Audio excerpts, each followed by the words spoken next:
Game one of the NBA Finals going down to the wire, and it's Jalen Brunson playing the role of hero in the fourth quarter, 13 of his 30 in the final frame, leading the Knicks to a 105-95 victory.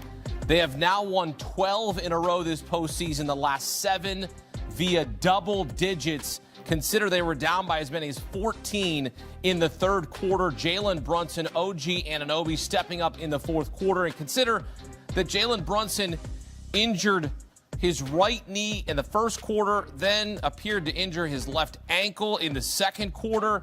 And man, the former clutch player of the year coming up clutch for the Knicks in this one as they take it 105-95 to take a 1-0 series lead. Victor Wembanyama, 26 points, 12 rebounds, came on late in the second half. But as a team, San Antonio struggled 36% from the floor, their worst field goal percentage in any game this season. And now the Knicks steal the home court advantage here as they steal one on the road, again, coming back from 14 down to win by double digits. They outscored the Spurs 57-40 in the second half. All right, back here with the guys, John Gonzalez, Noah Bono. Noah, what we witnessed right there was an incredible game one. The Knicks are down by as many as 14. They rally to win by double digits. Just your instant reaction is what? First of all, just what an unbelievable game to kickstart the finals. Like, we're sitting there on our toes with the Spurs going up, then the Knicks fighting back. Both the stars really struggling for most of this game. And then in the fourth quarter, both of them flipped the switch. Brunson got it going. I thought Wemby really changed his demeanor in that fourth quarter, and we saw him go on a run, hit that three-pointer, get the and one, made it look like he was going to put the Spurs back in it. But Jalen Brunson is a closer. This is what he does. And this is kind of what my concern was for this Spurs team, was those dry spells offensively of Victor Wembanyama isn't the focal point of your offense, and De'Aaron Fox struggles, Stephon Castle's a little inconsistent, and then you get a big punch from OG Anunoby to start that fourth quarter, and then Brunson kind of carried the way from there. Unbelievable performance by Jalen Brunson on a night when he afterwards says, wasn't really my night. It wasn't, though. It wasn't his night because an injury to both legs in the first half, and he limps back to the locker room, and we're thinking this is it for him, and yet he just perseveres, right? He comes back out in the fourth quarter, and he was phenomenal tonight in the fourth quarter when they needed him the most. And to Noah's point about the Spurs, like the Spurs, you know, you have Victor Wembanyama, and the Knicks are +8 in the paint. Get in the paint. Throw down some dunks. They weren't doing that. And the Knicks, they overcame early on. They were getting blown off of the floor in transition. The Spurs were fantastic early on the fast break. That changed. That ended up being pretty even. Again, the Knicks beat them in the paint. And then, surprise, surprise, right? The best team in the NBA during the regular season and the playoffs in the fourth quarter, the New York Knicks. The best team at point differential in the fourth quarter during the regular season and the playoffs, the New York Knicks. Well, here they come again in the fourth quarter. They were down 13 or 14 points rather in the third quarter, and all of a sudden, doesn't matter that they weren't playing well because the fourth quarter comes around and it's their time and it's Jalen Brunson's time. And at some point, I should stop doubting them. But one of the differences was that one turnover in the second half. That too. Like, just completely cleaned up the way they were playing from what they were doing in the first half. I think it was 12 points they gave up off their turnovers in the first half. And then that slowed the Spurs down because the Spurs are going to cough the ball up and the Knicks want to run in transition. But that's not what this game ended up being because of the way the Knicks just methodically put their imprint on it. And by the way, Karl Anthony Towns, we were talking about it the whole game. It might be one of my favorite Karl Anthony Towns games of all time. Maybe one of my favorite first halves from him ever. Like the stat line wouldn't show it early. The quarter really is when he made his impact on the game with just bucket after bucket, the aggression, the assertion, finding guys on those slips to the rim. Like, Karl Anthony Towns was so integral. And I'm not gonna go on too crazy here with glazing all of the Knicks guys, but Josh Hart. Unbelievable stat line. John Gonzalez. 3 points, 15 rebounds, 6 assists, 4 steals, 1 block. What is that? It's awesome. That's Josh Hart. That's Josh Hart. That's how they win this game. Without Josh Hart, they don't win this game.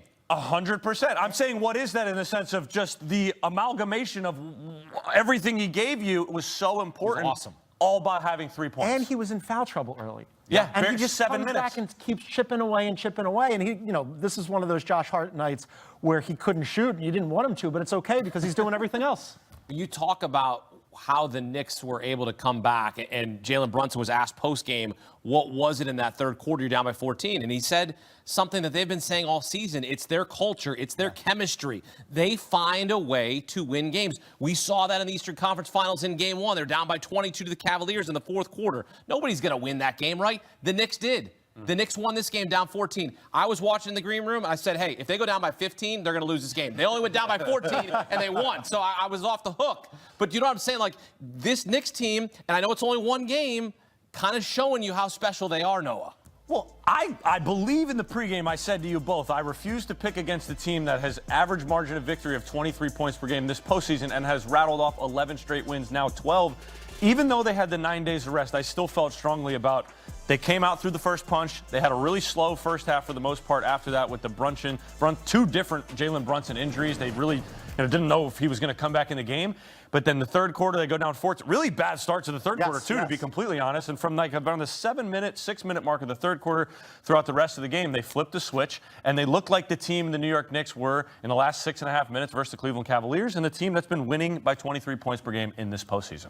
What we saw from Victor Wembanyama in this game, it was good late, right? But something that we saw, we're watching the game, he's settling for jump shots, not going to the rim. He ends up going to the rim later in this game. That's where he's most effective. But a lot of times he's settling for jump shots, and I'm not sure why. Yeah, I mean, we talked about this as we're watching the game, that it makes very little sense how he's starting this game. And that's not just this game. It's been much of the postseason where all of a sudden, he's catching it elbow out, he's taking three-pointers, he's settling for jump shots. And we saw as the game continued where he was getting into the paint and throwing down dunks. And that's what you want to see. He is absolutely dominant at the rim, but it makes very little sense to me that a guy who is that dominant at the rim, who is 7'4", that the Spurs end up losing the battle in the paint by 8 points to the Knicks. I mean, he should be going downhill consistently. And tonight, not an efficient night from him. 6 for 21 from the floor. I mean, here's the other thing. When he gets into the paint, a couple of different things. I think I'm disappointed by him the most because I think I expected this from him. He's just been struggling. He hasn't been able to find his rhythm offensively. He's really relying on that downhill drive, a spin back around 8 feet, trying to lean into that mid-range jumper. He had a really nice play at the end of the first half when he pickpocketed Jalen Brunson. He went from up 2 to up 4. Say his name. Then they got the 3. Oh, whose name? Say his name, the player. Jalen Brunson? That disappointed you. Oh. I don't know. I think I would have to go De'Aaron Fox. Right, there we go. That's what you're talking about. But because I expected it, I just feel like I'm not that disappointed. I just expected it. They go and get De'Aaron Fox because they think they need a lead guard, right? And he's been phenomenal. He's an all-star. He's a really good player. But since the ankle injury, where he missed the beginning of the Cavaliers series, he hasn't really quite looked like himself. Now, I don't know if that's an excuse or if he's just not playing well or whatever, but De'Aaron Fox is supposed to be your 1A. He wasn't 1A tonight. He wasn't 2. He wasn't 3. He goes, 3 for 13 and 0 for 4. He was a liability. And talk about not being able to get into the paint. De'Aaron Fox is one of the quickest players in the NBA. You're talking about frontline speed. De'Aaron Fox is at the top of your list. And you're talking about shiftability, being able to go side to side, get into the paint against most teams. Not tonight. And so, look, when I say that he's supposed to be the 1A, well, the 1As are Stephon Castle, Dylan Harper. Tonight when you needed a big bucket and some rebounds, Julian Champagnie. Devin Vassell, I thought, maybe he didn't score the ball well tonight, but he did a whole bunch of other things.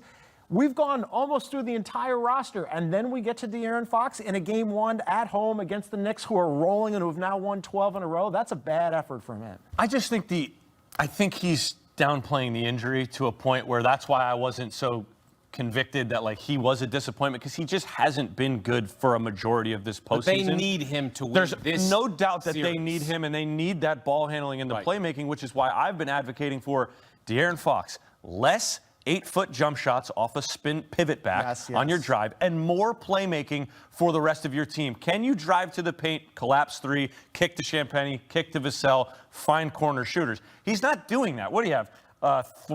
He had 5 assists tonight, 3 turnovers, and he's 3 of 13. He didn't even have double-digit points. I just don't think that with him in the starting lineup and minimal bench production. So is there a situation where you might plug Dylan Harper in that role? I know they're not playing the same position, but you know what I'm saying here? When you're getting the production that you're getting from Dylan Harper, and the rookie's not afraid at all. Dylan Harper is fantastic, and he's a great change of pace. The good thing about De'Aaron Fox is that when De'Aaron Fox does have the ball and when he is playing playmaker and distributor, the turnovers go down. Remember at the beginning of the Cavs series when you didn't have De'Aaron Fox and Stephon Castle had the ball in his hands, and it was a nightmare. Yes. Stephon Castle is fantastic, but right now in his stage in development, you don't want him being the primary playmaker.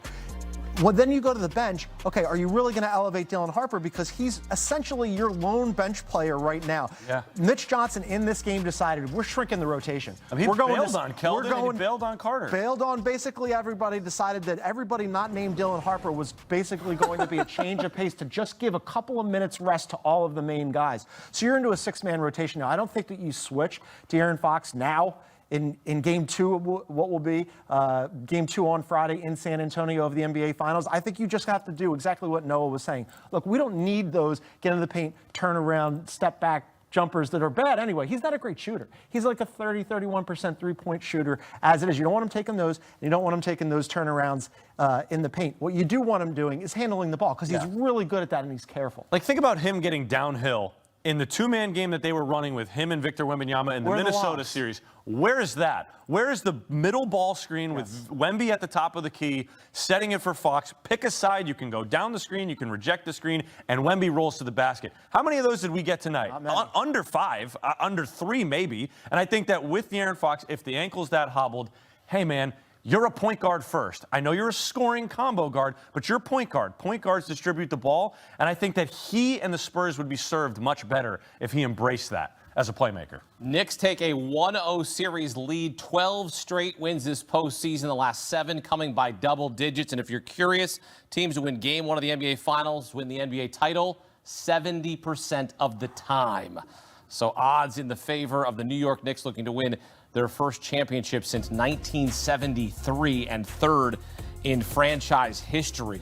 My goodness, the comeback Knicks. Do not doubt them, John Gonzalez. They were down by as many as 22 to the Cavaliers in Game 1 of the Eastern Conference Finals. Down here in Game 1 of the NBA Finals by 14. They rallied to win by 10. It is the third largest comeback in Game 1 of the NBA Finals. Check that, the second largest comeback in Game 1.